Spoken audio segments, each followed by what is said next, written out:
ជាចៅអធិការនៅក្នុងវត្តមង្គលវត្តហើយឡើងជាចៅអធិការពេញលក្ខណៈដែលពុទ្ធបរិស័ទយើងគាត់បានរំចាំអស់រយៈពេល71ឆ្នាំមកហើយដើម្បីកុំឲ្យខាតពេលវេលានាងខ្ញុំសូមអាននៅប្រវត្តិរូបសង្ខេបរបស់បដិគុណដូចតទៅបដិ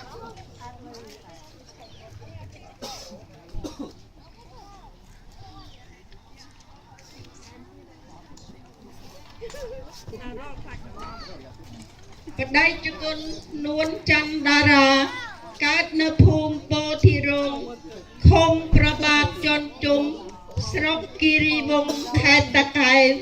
នៅក្នុងឆ្នាំ1979លោកឪពុកឈ្មោះមុំលេងកើតនៅភូមិខ្សុំឃុំបន្ទាយដែកស្រុកគៀនស្វាយខេត្តកណ្ដាលប្រទេសកម្ពុជាម្ដាយឈ្មោះរស់ភុំកើតនៅភូមិពោធិរងឃុំព្រះបាទជន់ជុំស្រុកគិរីវង្សខេត្តតាកែវប្រទេសកម្ពុជាបដិគុណនួនច័ន្ទតារាមានបងប្អូន6នាក់ប្រុស4នាក់ស្រី2នាក់បដិគុណជាកូនទី5បានសិក្សារៀនសូត្រនៅសាលាបឋមសិក្សាពោធិរងថ្នាក់ទី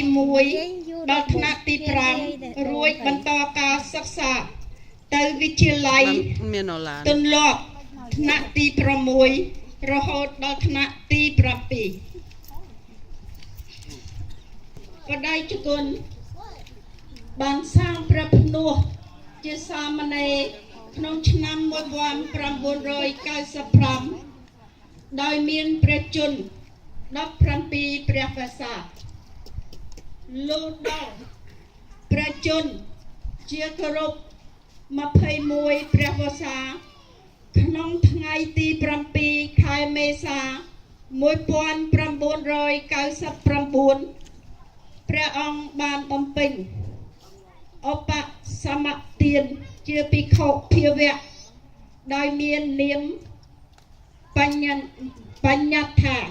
ញាណទីបកោអំពីសំណាក់ព្រះដៃជគុណផាន់ភិនជាព្រះគ្រូឧបជាក្នុងវត្តពោធិរងឃុំប្របាទជន់ជុំស្រុកគិរីវង្សខេត្តតាកែវព្រះអង្គគង់នៅវត្តពោធិរងបាន1ឆ្នាំនិមន្តទៅរៀនផ្នែកព្រះពុទ្ធសាសនានៅក្នុងឆ្នាំ1996រៀននៅវត្តគុលព្រឹកជង្រុកខេត្តកំពង់ស្ពឺឆ្នាំ1997រៀននៅវត្តអង្គរចង្អេរខេត្តតាកែវឆ្នាំ1908ស្នាក់នៅវត្តបាឡាំងខេត្តបាត់ដំបងឆ្នាំ1999ដល់ឆ្នាំ2000រៀន